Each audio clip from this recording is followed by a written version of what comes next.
Bonjour, alors aujourd'hui on va parler fraction. Alors pourquoi parler fraction? Parce que c'est un truc qui pose problème en général, et donc on va essayer de simplifier un peu tout ça, ou du moins de donner quelques bases s'il faut, pour arriver à comprendre bien ce que c'est et comment ça marche une fraction. Alors déjà qu'est-ce que c'est? C'est pas très compliqué. Une fraction, c'est juste une division en fait, c'est juste une façon différente d'écrire une division. Alors si je prends un exemple classique, la division de 8 par 3, qui pourrait comme division. Si vous l'écrivez ici, 8 divisé par 3, vous voyez, eh bien, voilà, vous l'écrivez comme ça, avec le petit symbole là, divisé, là, qui est tout pourri. Okay, si vous m'avez en cours, eh bien, je vous engueule.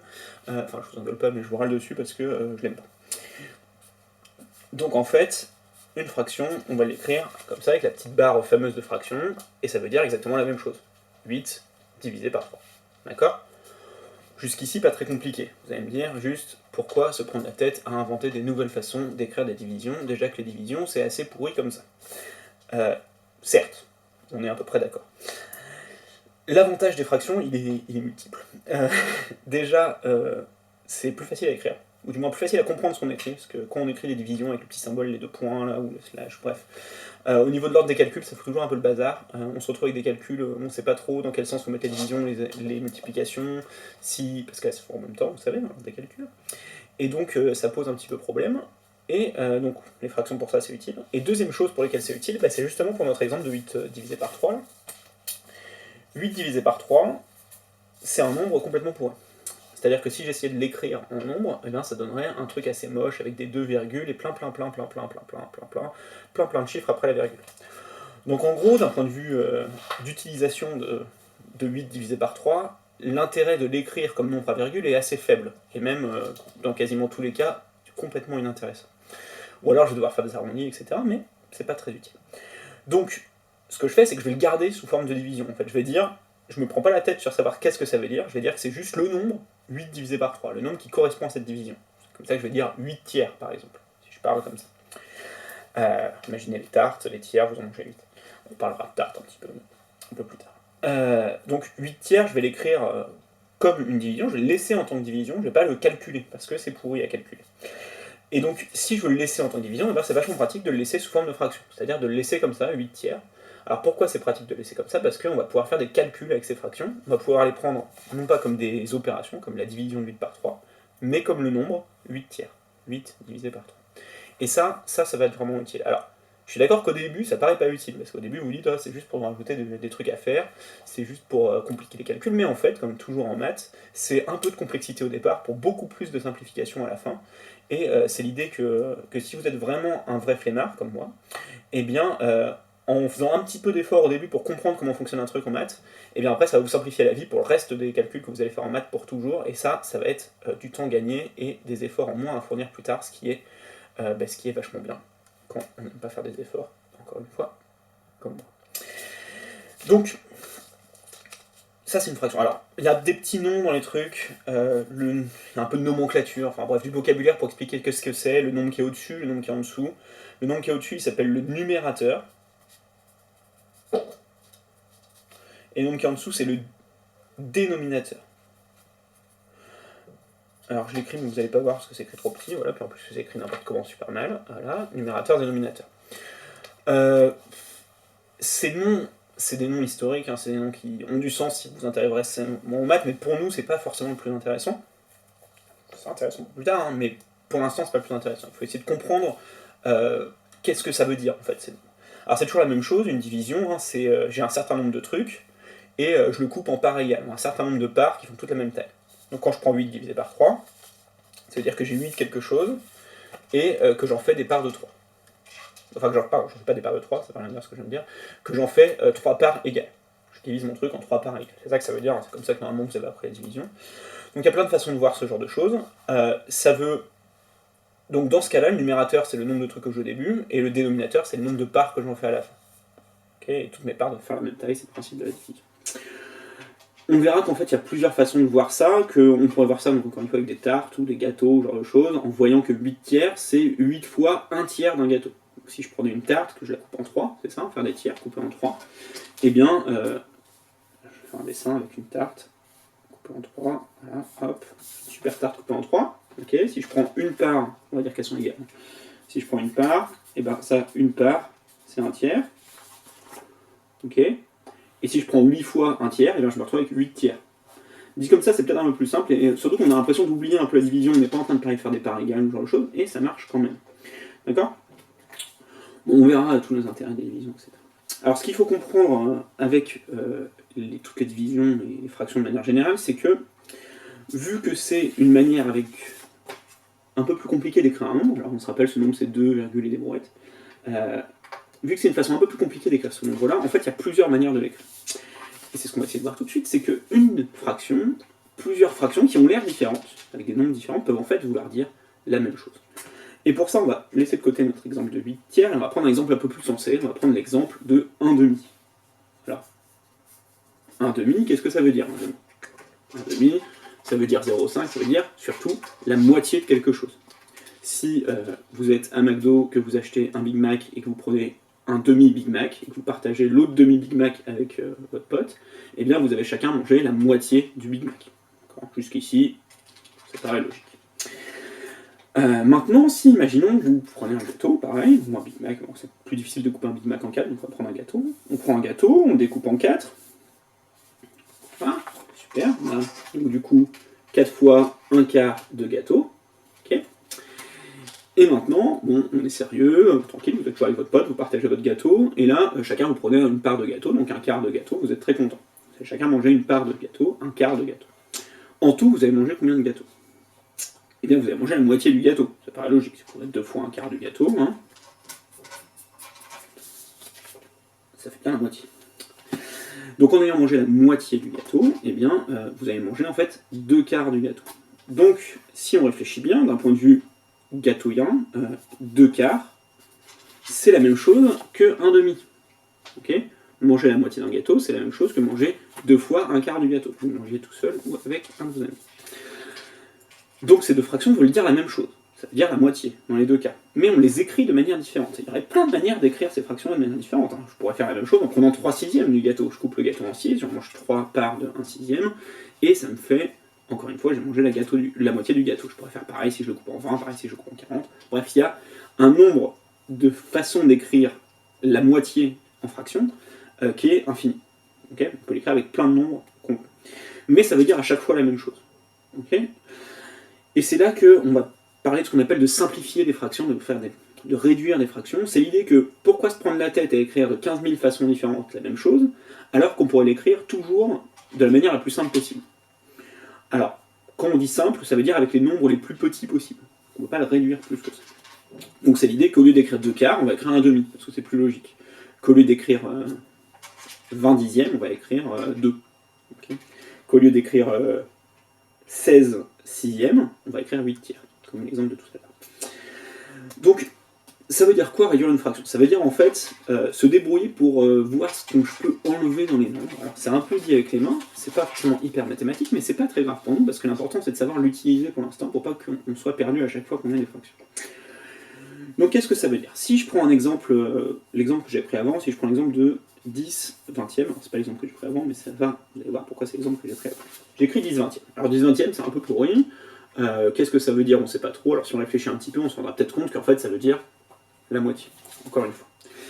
Donc je prends 10 vingtième, comment je peux savoir que c'est la moitié, ou comment je peux l'écrire comme étant la moitié de quelque chose, donc comme l'écrivant 1, 2. Alors ce que je vais faire, c'est que je vais décomposer mes nombres. Je vais les décomposer dans les multiples qui les forment. Alors, normalement, vous connaissez à peu près vos tables de multiplication, et c'est là que c'est très important, et c'est pas pour rien que vous les fait apprendre par cœur quand vous êtes jeune, c'est pas pour vous embêter, c'est parce que en fait, c'est utile après en maths, encore une fois que vous connaissez vos tables de multiplication, ça va plus vite de faire le reste, et en fait, sur le long terme, vous avez gagné du temps et fait beaucoup moins d'efforts. Alors, si on réfléchit, qu'est-ce que c'est 10 Bon, 10, c'est dans la table de 10, la table de 1, c'est 1 fois 10 ou 10 fois 1, c'est pas très très intéressant. Par contre, ce qui est pas mal, c'est que c'est aussi 5 fois 2. Donc je vais écrire que 10, c'est 5 fois 2. Jusqu'ici, pas de problème. 10, c'est 5 fois 2. Maintenant, 20, qu'est-ce que c'est? Alors 20, c'est dans la table de 10 aussi. Ok, je pourrais faire des trucs comme ça. C'est dans la table de 4, de 5. Alors on va essayer de prendre les nombres les plus petits possibles. Donc on va décomposer en nombres premiers. C'est comme ça le terme. C'est pas très important pour vous ce que c'est qu'un nombre premier. Mais si on y réfléchit bien, 20 c'est 5 fois 4. C'est un bon nombre. Et 5 fois 4, c'est la même chose que 5 fois 2 fois 2, si je prends des nombres premiers. Ok, et je me retrouve avec ça. Je me retrouve avec que 10 sur 20, c'est la même chose que 5 fois 2 divisé par 5 fois 2 fois 2. Ok. Alors là, il y en a quelques-uns en moi qui savent rappeler des trucs. Quand j'ai des trucs comme ça, des nombres multipliés sur ma fraction, là, j'ai le droit de, alors vous les barrez là, j'ai le droit de les enlever, j'ai le droit de les simplifier. J'ai le droit de dire que si j'ai un 5 en haut, un 5 en bas, eh ben, j'ai le droit de le supprimer. J'ai le droit de faire un trait et de le barrer. Ok. Donc c'est ce que je vais faire, on va juste essayer de préciser quand même qu'est-ce que ça veut dire vraiment d'un point de vue mathématique, hein, de barrer le nombre, parce que barrer ça veut pas dire grand chose. Ça veut juste dire qu'en fait je peux simplifier, donc je peux diviser en haut et en bas par ce nombre-là. Okay, c'est très important que ça soit que des multiplications là. Je peux pas simplifier quand c'est des additions ou des soustractions, ce genre de choses. Quand c'est d'autres types d'opérations, ça marche plus du tout. Okay, vous allez obtenir des trucs qui veulent rien dire, et donc ça veut dire que vous êtes trompé. C'est assez facile en maths, hein. Quand on fait une opération et qu'on trouve un truc genre 2 égale 3, c'est en général qu'on s'est planté. Ok, donc on va pouvoir les barrer. Donc là on va pouvoir barrer le 5, parce qu'il y en a un en haut et un en bas. Je vais prendre une autre couleur pour le faire. Ok, et on va pouvoir barrer un des deux. Ok, bon. Ça veut dire qu'il ne me reste plus grand chose. Il me reste rien au-dessus et un 2 en dessous. Alors ça veut dire quoi? Ça ne veut pas dire que cette fraction est égale à rien. Okay, ça ne veut pas dire que c'est 0 divisé par 2. Parce que 0 divisé par 2, ça serait égal à 2, et que 10 vingtième... ça serait égal à 0, pardon, excusez-moi. Et que 10 vingtième, c'est pas égal à 0. Ça ne marcherait pas. Alors qu'est-ce que ça veut dire? Ça veut dire qu'en fait, quand je l'écris ici, il ne faut pas oublier qu'en maths, j'ai toujours le droit de multiplier par un nombre et que ça ne changera pas le résultat de mon opération, le résultat de quelque chose. Imaginons, si j'ai 3 gâteaux, si je le multiplie par 2, ça m'en fait 6, ça a changé le résultat. Si je le multiplie par 4, ça m'en fait 12, j'ai changé le résultat. Si par contre je les multiplie par un nombre assez précis, le nombre 1, eh bien mon résultat ça ne change pas. 3 gâteaux fois 1, ça fait toujours 3 gâteaux. Donc ça veut dire que je peux toujours multiplier par 1, j'ai toujours le droit de rajouter multiplier par 1. Et donc en fait je peux l'écrire comme ça mon truc. Au lieu d'écrire 5 fois 2, je peux écrire 5 fois 2 fois 1, ça change rien. Ça sert absolument à rien, hein, de multiplier par 1, c'est par définition, ça reste la même chose. Mais là je vois bien qu'en fait ce qui me reste c'est pas rien sur 2, c'est bien 1 sur 2. Ok, j'ai tout envoyé, il me reste 1, 1, 1, 2, 1 en haut, 1, 2 en bas, et là j'ai bien que 10 sur 20, c'est égal à 1 2. Okay, ça c'est le principe de simplifier une fraction. Okay, que ce soit des fractions très complexes, des fractions plus simples, il y a toujours un moyen de simplifier. Bien sûr, si votre fraction c'est 244 sur 628, c'est peut-être un peu plus fastidieux de simplifier à la main. Alors, on pourrait passer des heures à s'entraîner à simplifier des fractions à la main, ça pourrait très bien marcher, c'est pas mal, ça vous apprend à calculer, ça vous faire voir vos multiplications, c'est plutôt pas mal, mais c'est pas non plus parfait comme solution, et à terme, c'est un peu de la perte de temps si vous n'êtes pas très très vif sur les calculs. Donc, des petites fractions comme ça, simples à simplifier, il ne faut pas hésiter à le faire rapidement. Par contre, dès que c'est des fractions un peu plus compliquées, il ne faut pas hésiter à utiliser les outils que vous avez sous la main, à savoir par exemple votre calculatrice, donc ceux qui sont mes élèves c'est la Numworks par exemple, ou les autres, si vous écrivez votre division sous forme de fraction dans votre calculatrice, eh bien, elle va vous donner directement le résultat simplifié. C'est-à-dire que vous écrivez 10 sur 20, il va vous dire que c'est égal à 1,5 et que c'est égal à 0,5. Donc ça, c'est vraiment le truc de base. Ok ? Ça, normalement, en général, ça passe pas trop mal. Vous vous rappelez plutôt bien de simplifier les fractions parce que vous êtes pas mal entraîné, vous avez fait beaucoup de fois quand vous étiez au collège, pour ceux qui sont au lycée, ou pour si vous l'avez fait avant, même peut-être en primaire, je sais plus si on le fait en primaire, c'est une question. Toujours est-il que ça va à peu près. Maintenant, vous êtes toujours en train de vous dire à quoi ça sert. Vous êtes toujours en train de vous dire, mais c'est bien sympa, mais pourquoi m'embêter à faire des fractions, même d'un point de vue mathématique, à quoi ça sert d'écrire ça sous forme de fraction, c'est pour eux. Bon, bien sûr que nous, c'est pas pour eux, hein, sinon je ne mettrais pas à vous faire une vidéo pour vous expliquer à quel point c'est pas pour eux, donc croyez-moi. Et ensuite, l'intérêt, c'est que ça permet de faire des calculs très rapides. Encore une fois, de faire facilement des calculs de trucs qui seraient très très compliqués à calculer.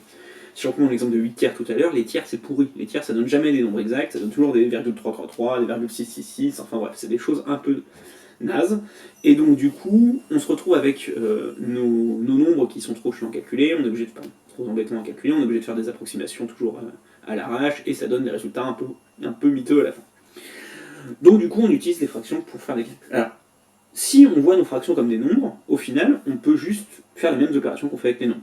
Donc les opérations qu'on fait avec les nombres, il n'y en a pas 40 000, vous les connaissez tous.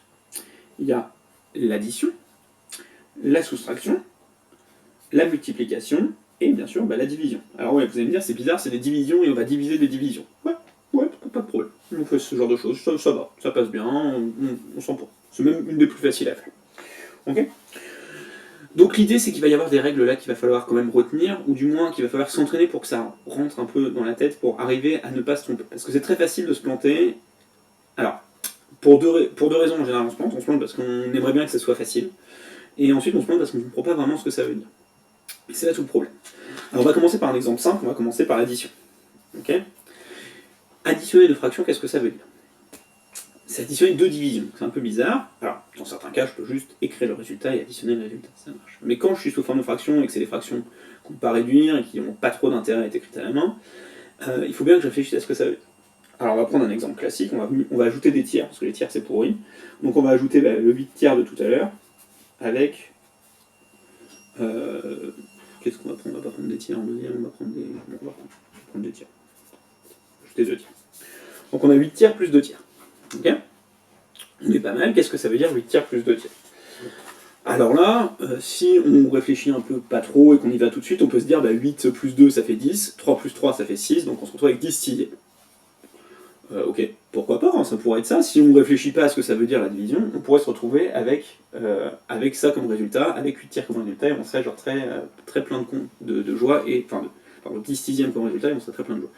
Sauf que bien sûr, ça ne marche pas du tout. Alors pourquoi ça ne marche pas du tout? Parce qu'en fait, ce qu'on ajoute, c'est des tiers, c'est pas des sixièmes, et que c'est pas la même chose. Alors, exemple classique avec les gâteaux, encore une fois. Si je refais ma division de gâteau, un tiers, c'est un truc qui fait cette taille-là, à peu près. Ok? Donc, 8 tiers, ça veut dire que j'ai 8 trucs comme ça. 2 tiers, ça veut dire que j'ai 2 trucs comme ça. D'accord? À la fin, je vais avoir quoi? Si j'ai 8 trucs comme ça, et 2 trucs comme ça, à la fin, je vais avoir 10 trucs comme ça. On est d'accord. Hein. Si j'ai 8 bananes plus 2 bananes, ça donne bien 10 bananes. Ça donne pas 10 bananes plus bananes, enfin bref, ça voudrait pas dire grand chose. Donc c'est un peu le même principe avec les divisions. C'est qu'en fait, quand j'écris ma fraction comme ça, le truc qui est en dessous, là, le dénominateur, en fait, il correspond, si vous voulez, à la taille de la part de gâteau ou ce genre de choses. Et donc lui, il va pas changer quand je vais faire des additions et des soustractions, parce qu'en fait, ça va être en quoi j'ai découpé mes gâteaux, en gros, pour faire simple. Et donc du coup, je vais les ajouter ensemble, mais ce nombre-là va pas changer, je vais ajouter que les nombres du dessus. Donc la règle, c'est ça, en fait. Simplement, quand j'ajoute, et c'est pareil pour la soustraction, quand j'ajoute des fractions, si les dénominateurs, c'est les mêmes, c'est tous les deux entières, et ben j'ai juste à me dire, ok, c'est la même chose, et j'ajoute les nombres du haut, j'ajoute les numérateurs. Ça me fait donc 8 plus 2, et ça me fait, du coup, 10 tiers. Et 10 fois un tiers de gâteau. Ce qui commence à faire pas mal de gâteaux, hein. C'est peut-être pas une bonne idée de manger tout ça comme gâteau d'un coup. Ou alors c'est des petits gâteaux. Ok? Bon, ça paraît simple, hein. Si je prends 1 demi plus 1 demi, donc ça me donne, en appliquant ça, ça me fait 1 plus 1, 2 sur 2, ça fait 2 sur 2, ce qui donne 1. Si je mange la moitié d'un gâteau plus la moitié d'un gâteau, j'ai mangé en tout un gâteau entier. Ça paraît logique. Là où ça devient un peu plus compliqué, c'est quand ces nombres, c'est pas le même dénominateur. C'est-à-dire que c'est des parts qui n'ont pas la même taille, si on garde notre allégorie du gâteau. Après l'allégorie de la caverne, l'allégorie du gâteau. Mais vous savez peut-être pas ce que c'est que l'allégorie de la caverne, c'est pas grave. Donc on va prendre un exemple avec justement des tiers. Encore, on va faire un tiers plus un demi. Grand classique de l'étude des fractions, un tiers plus un demi. Donc ça veut dire que j'ai pris une moitié de gâteau plus un tiers de gâteau. Qu'est-ce que ça me donne? Alors si je réfléchis, je vais dessiner mes gâteaux. Un tiers de gâteau, donc on a dit que c'était ça. Alors vous pouvez prendre des tartes si vous préférez des tartes, vous pouvez prendre des pizzas si vous préférez des pizzas, vous pouvez prendre n'importe quoi de rond. À vrai dire, vous pouvez même prendre des trucs carrés, c'est juste un peu plus compliqué de diviser en tiers. Si on réfléchit bien, si j'ajoute les deux là, je mets les deux à la suite, ça me donne un truc comme ça. Ça me donne un truc, alors que je le fasse bien, ça me donne une moitié de gâteau et un tiers de gâteau. Ça me donne ça. Alors ça c'est pas forcément évident de savoir quel bout de gâteau c'est quoi. Ça correspond à quoi en gâteau, ce truc là. Ça correspond à un tiers plus un demi, mais un tiers plus un demi c'est ce que j'ai écrit, c'est pas le résultat que je veux. Donc ce que je vais devoir faire c'est en gros mettre les fractions au même dénominateur. Ça c'est la version mathématique de dire découper en parts de même taille. Okay, si j'avais des parts de même taille, ça irait très bien. Il n'y aurait pas de problème. Si j'avais, au lieu d'avoir des tiers et des demi, j'avais, je sais pas, par exemple des sixièmes et des sixièmes, ça marcherait vachement bien. Parce que les sixièmes et les sixièmes, j'ai ajouté. Je dis juste que c'est des bananes, et je fais genre un certain nombre de sixièmes plus un certain nombre de sixièmes, ça me donne un nombre final de sixième et je serai très content. Donc c'est exactement ce qu'on va faire, mais qu'est-ce que ça veut dire? Comment on va se débrouiller pour changer le dénominateur? Parce que c'est une division, hein, c'est une opération, si je change un dénom comme ça va me donner des trucs différents. Hein. Okay, si je fais 2 plus 3 et que je remplace le 3 par 13, ça fait plus le même résultat. D'accord, ça paraît logique. Donc on va devoir appliquer quelques règles pour changer le dénominateur et arriver à se débrouiller sur nos fractions pour les trouver le résultat. Alors, il y a plein de façons d'essayer de trouver le bon dénominateur. Parce que c'est la première étape, c'est de trouver la bonne taille de part. En fait, celle qui pourrait correspondre aux deux trucs. Parce que là, mes tiers, alors je pourrais me dire, je les divise en cinquièmes. Je fais des cinquièmes à partir de tiers. Alors faire des cinquièmes à partir de tiers, essayez avec un gâteau ou une pizza chez vous allez voir, c'est pas facile. Hein. Prenez des cinquièmes, c'est pas super aisé. Faire des cinquièmes à partir d'une moitié, des cinquièmes de gâteau entier à partir d'une moitié, c'est un peu compliqué aussi. Donc ça sera un peu pourri. Donc il faut choisir des tailles de parts qui sont un peu plus évidentes à calculer. Et donc en gros, il faut trouver des multiples de chacune des deux. Alors, le cas classique, c'est par exemple de dire, je vais prendre mon tiers et je vais le couper en deux. Si je fais des tiers divisé par 2, ça me fait des sixièmes. C'est pas logique, c'est pas pour rien que j'ai pris l'exemple du sixième tout à l'heure. Si je prends ma moitié et que je la divise en 3, ça va me faire des sixièmes aussi. Okay, donc je vais me retrouver avec des sixièmes ici, et je serai très content, j'aurai le même dénominateur, j'aurai la même taille de part de gâteau, ou de part de tarte, ou de ce que tu veux, et du coup, je me retrouverai avec des choses que je peux ajouter ensemble et qui fonctionnent bien. Ok? Bon, jusqu'ici, ça paraît plutôt logique, hein, on n'a pas fait de calcul encore, donc on a nos trucs, et on a décidé de les couper. Alors si vous avez bien remarqué, qu'est-ce qu'on a fait? J'ai pas pris des trucs au hasard, j'ai fait, à partir du 3, je suis parti en sixième, donc j'ai multiplié par 2. Et à partir du 2, je suis parti en sixième aussi, donc j'ai multiplié par 3. Donc en fait, la méthode qui marche à chaque fois, qui n'est pas forcément la plus simple, mais qui marche à chaque fois, et ça c'est déjà bien d'avoir une méthode qui marche à chaque fois, c'est de prendre le premier dénominateur, ici, et de le multiplier par le deuxième dénominateur. Donc si j'ai un 3 ici, je multiplie par 2, ça me fait des 6. Et pareil, et je fais inversement de l'autre côté. Si j'ai un 2, je le multiplie par 3, et ça me fait des 6 aussi. Et donc, je me retrouve avec des sixièmes. Alors la question c'est, est-ce que j'ai un sixième? Est-ce que 1 tiers c'est égal à 1 sixième? Alors réfléchissez, pareil, prenez une pizza chez vous, prenez un gâteau, prenez ce que vous voulez. Vous faites un tiers du gâteau, vous faites un sixième du gâteau, vous regardez si c'est la même chose, vous allez voir, c'est pas la même chose. Donc ça veut dire qu'il ne faut pas que je change que le nombre du bas, là, le dénominateur, il va falloir que je change le numérateur aussi. Alors en fait c'est assez facile de se rendre compte combien ça fait. Parce que si je prends mon tiers et que je le coupe en deux, c'est ce que je fais pour faire des sixièmes. Eh bien je me retrouve avec 2 sixièmes. Okay, un tiers c'est bien 2 sixièmes. Je coupe en deux. J'en avais 1, en 2, on fait 2. Pareil pour la moitié. Si je la coupe en 3, vous voyez que ça fait bien la même taille, chaque part fait la même taille, j'ai bien 1, 2, 3 sixièmes. Donc je suis passé de 1 sixième à 3 sixièmes, quand je suis passé des demi au sixième. Donc si vous marquez bien, j'ai multiplié par 3 en bas, pour passer de 2 à 6, et du coup automatiquement en haut j'ai fait pareil. J'ai multiplié par 3 pour passer de 1 à 3. Pareil de ce côté. Donc autrement dit, la règle qu'il faut retenir, c'est que quand je veux changer une fraction, quand je veux passer des nombres, vous vous rappelez tout à l'heure, quand on simplifiait les nombres, on simplifiait en haut et en bas, on n'avait pas le droit de simplifier juste d'un côté. Et bien là c'est pareil, quand je veux multiplier, c'est l'inverse de simplifier si vous voulez, quand je multiplie par un nombre ma fraction, quand je veux changer la valeur de ma fraction, et bien pour que ça reste pareil, pour pas que je fasse un truc complètement illégal, et bien je suis obligé de multiplier en haut et en bas par le même nombre. Encore une fois, multiplication ça marche, hein, avec des additions, des soustractions ça marcherait pas. Si je soustrayais des nombres en haut et en bas, ça ne ferait pas la même chose. Bref, là pour passer en sixième, j'ai donc multiplié en bas par 3 et en haut aussi par 3. Donc, je vais vous le faire. Et on va voir ce que ça donne. On va voir si ça correspond surtout à nos dessins, qui est le principal, le plus important. Donc on a dit que je prenais le 1 tiers, et je multipliais en haut par 2, en bas par 2. Je prends le 1 demi, et je le multiplie en haut par 3, et en bas par 3. Okay. J'ai pris le dénominateur de la deuxième fraction, je l'ai multiplié dans la première, et j'ai fait en haut et en bas pareil. Et inversement pour la deuxième. Ok. Jusqu'ici, ça va. Qu'est-ce que ça me donne du coup? 1 x 2, ça fait 2. 3 x 2, on a dit que ça faisait 6. 1 x 3, 3, quelle surprise. Et 2 x 3, 6. Et là, je me retrouve avec un truc qui est écrit 2 sixièmes plus 3 sixièmes. Ok? Ça paraît peut-être pas, mais ce que j'ai ici, ce que j'ai ici, et ce que j'ai sur ma ligne de tout à l'heure, eh bien, c'est la même chose. C'est juste la même chose, mais écrit différemment. Ok? Ça veut dire que ça vaut pareil. Et si je l'écrivais sur des feuilles un peu plus grandes, j'aurais mis des égales, pour dire que c'était pareil. Okay, c'est bien qu'en mathématiques, j'ai le droit de mettre un égal que si c'est pareil. Si il y a un égal, ça veut dire que c'est pareil. Si c'est pas pareil, j'ai pas le droit de mettre de égal.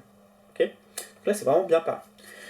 Et là, on a dit que notre règle était facile à suivre. 2 plus 3 sur 6. On n'additionne pas les 6, hein, ça ne devient pas des douzièmes parce qu'on les ajoute. Sinon, ça ne devient pas des parts plus petites, heureusement pour nous, parce que sinon, ce soit trop à voir dans un égaton. Et 2 plus 3 sur 6, ça me fait à la fin 5 sixièmes. Ok ? Alors, la question maintenant, c'est est-ce que ce qu'on a dessiné tout à l'heure, c'était bien 5 sixièmes ou pas ? Est-ce que c'était vraiment 5 sixièmes ? Est-ce que je me suis pas planté quelque part ? Alors normalement, non, c'est mon métier quand même. Donc pour mon 1 tiers, j'avais bien 1 sixième, 1 deuxième sixième. Pour mon 1 demi, j'avais 1, 2, 3 sixièmes, et donc 3 sixièmes plus 2 sixièmes, ça fait bien 5 sixièmes. Et si je regarde mon gâteau, alors le dessin est un peu mal foutu, mais dans le principe, si je le découpe en part de 6, eh bien ça va à peu près marcher. Je me retrouve bien avec 1, 2, 3, 4, 5 sixièmes, et il reste 1 sixième que je ne vais pas manger de mon gâteau. D'accord ? Bon. C'est un petit peu fastidieux au début, mais en fait, c'est vraiment un coup à prendre. C'est surtout que c'est toujours la même méthode. Alors, encore une fois, je vous ai dit que c'était la méthode pas forcément la plus simple, mais celle qui marchait à chaque fois. Il y a des fois où c'est un peu plus... On peut trouver des tailles de parts sans avoir besoin de multiplier par chaque dénominateur par l'autre dénominateur. On peut trouver des tailles de parts un peu plus petites. Mais ça vient plus avec le temps, et si vous connaissez bien vos tables de multiplication. Pour l'instant, sachez que cette méthode-là fonctionne à chaque fois. C'est-à-dire que vous prenez la première fraction, vous multipliez par le dénominateur de la deuxième. Prenez la deuxième fraction, multipliée par le dénominateur de la première. Et là, ça va donner la même chose, et vous ajoutez... Enfin, ça va donner la même chose, ça va donner les mêmes dénominateurs. Vous ajoutez les deux, en n'ayant pas oublié de multiplier en gros aussi. Et ça vous donne le résultat. Quitte à devoir après simplifier le résultat. Des fois, on va être obligé de simplifier un petit peu mon résultat.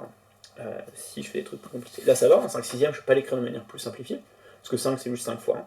6, c'est 3 fois 2, mais il n'y a pas de 3 et 2 dans 5, donc en multiplication. Donc du coup, bon, je laisse comme ça, 5 sixièmes, c'est 5 sixièmes, c'est très bien. Ok ? Bon, vous allez me dire, on va prendre du temps, parce que là, on a fait qu'une seule opération et tout, ça va être un peu chiant. En fait, non. En fait, on a fait le plus dur. Alors, pourquoi on a fait le plus dur ? Alors déjà, parce que la soustraction, en fait, c'est une addition. C'est juste une addition avec des nombres négatifs. Donc, si je prends un exemple de soustraction, je sais pas, on va prendre 4 cinquièmes moins 2 septièmes. 4 cinquièmes moins 2 septièmes, j'ai des trucs qui sont différents, et ben je vais utiliser la même méthode. Je vais faire pareil. Je vais prendre le 4 cinquièmes, et je vais multiplier par le dénominateur de la deuxième fraction. Donc ça va être 7. Je vais faire 4 fois 7 sur 5 fois 7. Je vais garder le moins au milieu, parce que cette fois c'est un moins, pas un plus, et je vais prendre la deuxième fraction, je vais faire pareil. Je vais multiplier par le dénominateur de la première. Et donc ça va faire 2 fois 5 sur 7 fois 5. Ok ? Et puis après je calcule. 4 fois 7, 28. 5 fois 7, 35. Tout le monde sait ça, bien sûr. 2 fois 5, 10. Et 5 fois 7, 35. Et donc je me retrouve avec 28 35e moins 10 35e. 28 35e moins 10 35e, mais ça fait combien de 35e ? Ça fait 28 moins 10. Au lieu de faire plus, cette fois je fais moins, parce qu'il y a un moins entre les deux et pas un plus. Et 28 fois 10, ça me fait 18 35e. Alors est-ce que c'est simplifiable 18 35e ? On pourrait se poser la question, on se rendra assez compte que ça marcherait pas trop, parce que 18 c'est 6 fois 3, donc c'est 3 fois 3 fois 2. 35 par contre c'est que 7 fois 5. Donc ça marche pas, on peut pas simplifier, on garde 18 35e. Ok, mais en soi c'est la même chose. Hein. Si on a compris l'addition, on a juste besoin de faire gaffe à la soustraction, au moins, et ça marche pareil. Donc en fait en ayant... Ah, ça c'est justement mon gâteau qui sonne, parce que moi aussi je fais un gâteau qui donc en sachant faire l'addition, on sait faire la soustraction. Et donc ça c'est bonus, ça c'est que du plaisir. Maintenant il reste la multiplication. Et là vous me dites, si on a commencé par l'addition, on va faire la multiplication c'est forcément plus compliqué. Et bien pas de chance, pour le coup la multiplication c'est vachement plus simple avec les fractions. C'est le genre de truc, c'est ce que vous rêvez que ça soit.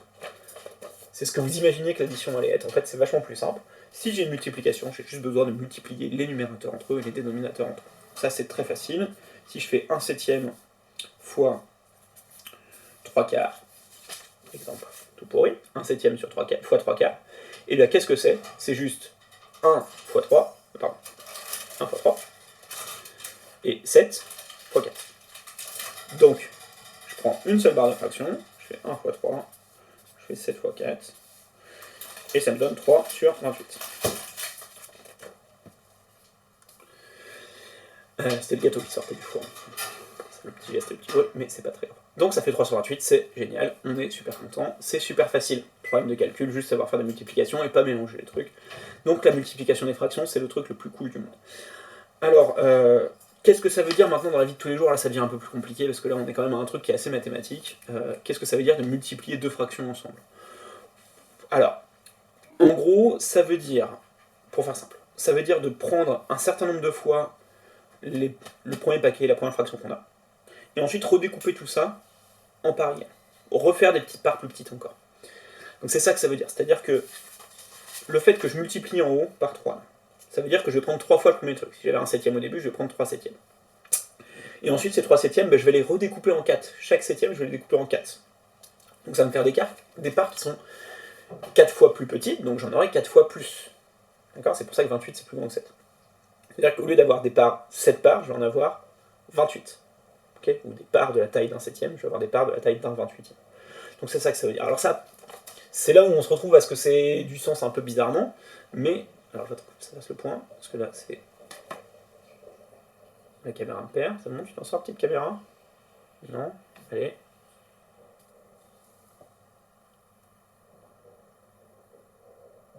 Ok, ouais, je me rapproche. Et donc, là, faire le point... Enfin, pardon, faire le point, c'est la caméra qui fait le point. Multiplier, ça va être des trucs qui veulent un peu moins dire de choses, mais qui veulent quand même dire des trucs. Et donc, on verra après ce que ça veut dire, comment on s'en sort là-dessus. Mais l'important, c'est qu'on peut avoir à le faire, parce que vu qu'on a dit que les fractions, on les prenait nous comme des nombres, bah, multiplier des nombres, c'est un truc qu'on fait de manière générale. Une fois qu'on a la multiplication, il ne reste plus que la division. Alors, la division, c'est pas très compliqué non plus, parce que, je sais pas si vous savez, mais la division, c'est juste une multiplication écrite bizarrement. Alors, donc on va écrire notre division. Alors, on va écrire déjà la division de deux manières. On va voir ce qu'il faut faire. Je commence par, je sais pas moi, 4 cinquièmes divisé par 3 demi. Donc 4 cinquièmes divisé par 3 demi. Alors, vous remarquez que je l'écris comme ça, là, avec la petite division toute pourrie, mais j'aurais pu l'écrire sous une forme de fraction. J'aurais pu écrire que 4 cinquièmes divisé par 3 demi, c'est 4 cinquièmes divisé par 3 demi. Donc une fraction de fraction. Et ça, je peux en rajouter autant que je veux, en faire plein de fractions sur des fractions. C'est la même chose. Ok? Alors maintenant, qu'est-ce que ça veut dire faire une division de fraction? Diviser par encore des fractions, bon. Je vais pas essayer de trouver un moyen un peu miteux pour vous expliquer avec des gâteaux et tout, parce que là ça va commencer à être un peu pourri.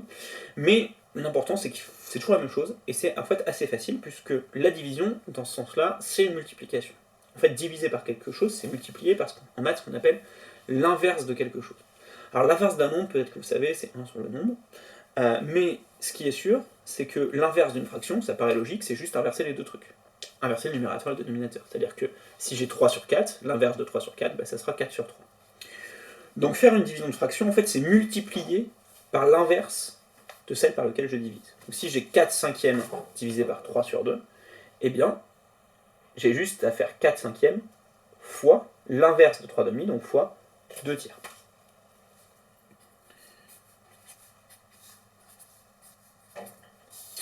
Ok? Et donc ça c'est comme ça que je fais une division de fraction. En fait, je la transforme en multiplication. Et vu que les multiplications, bah, c'est facile à faire, ça devient assez facile. Il faut juste pas se planter. Et c'est là qu'on voit que la division, c'est une opération qui est un peu particulière par rapport à la multiplication. C'est que la multiplication, je peux la mettre dans n'importe quel sens, ça change rien. 2 fois 3, c'est égal à 3 fois 2, heureusement. Par contre, la division, c'est pas le cas. 3 divisé par 2, c'est pas égal à 2 divisé par 3. Donc là, il faut faire très gaffe, hein. Il faut pas se tromper dans lequel je divise. Okay, parce que si j'inverse le mauvais, ça marche plus. Enfin, c'est pas que ça marche plus, c'est que ça ne marche pas, parce que ça donne pas le bon résultat. Donc ensuite j'ai plus qu'à faire la multiplication, donc 4 fois 2, ça fait 8, 5 fois 3, ça fait 15, et donc 4 cinquièmes divisé par 3 demi, ça fait 8 quinzièmes. Ok? Pareil, 8 quinzièmes c'est pas simplifiable, donc on va le laisser comme ça. Bon. C'est à peu près tout ce qu'il y a à savoir en fait sur les fractions, après c'est juste de l'entraînement. C'est juste retenir les règles, et les appliquer, et c'est bien entraîné à avoir fait assez d'exercices. Je sais que c'est un peu fastidieux de faire des exercices de fraction en permanence, mais c'est à peu près le meilleur moyen de s'en sortir. Surtout que, après, ça va vraiment vous simplifier la vie de le faire, et ça va vous éviter un nombre assez élevé d'erreurs liées à la façon dont vous écrivez les divisions normalement. Je ne vais pas reprendre d'exemples, ceux qui m'ont eu en cours, je les ai fait en cours, les exemples, mais je sais pas si vous voyez régulièrement, il y a des petits trucs sur internet, des petits jeux pourris, là où il faut essayer de deviner le résultat d'une équation, et personne n'est jamais d'accord. Enfin, pas d'une équation, d'un truc, là, enfin, d'une opération. Et personne n'est jamais d'accord parce qu'en gros, il y a une division et personne ne sait dans quel sens il faut prendre la division. Parce que division et multiplication sont censés être faits en même temps dans un calcul. Sauf que si je les ai mis à la suite et que je commence par la gauche ou je commence par la droite, ben ça marche pas pareil parce que c'est pas dans le même sens. Une division, c'est pas la même valeur dans le même sens. Donc ça pose problème, on est obligé de faire des trucs un peu plus compliqués, on est obligé de réfléchir de manière différente. Et donc pour éviter de se prendre la tête, on écrit des fractions, c'est vachement bien, et de toute façon vous n'avez pas vraiment le choix, parce que c'est un peu comme ça que ça va être fait plus tard pour vous. Enfin même pas plus tard, actuellement si vous êtes déjà au lycée ou même en troisième, en général on utilise déjà quasiment plus de trucs.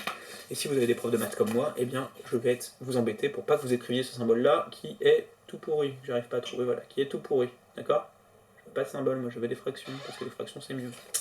Ok, bon, j'espère que je vous ai simplifié un peu le truc, du moins que en regardant cette fois la vidéo, vous allez peut-être finir par comprendre, je sais ou pas.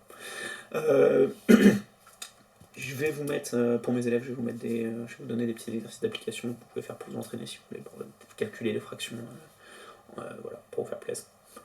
Super, plaisir de faire des maths. Merci en tout cas de m'avoir écouté, je vous souhaite une bonne journée, et je vous dis à bientôt.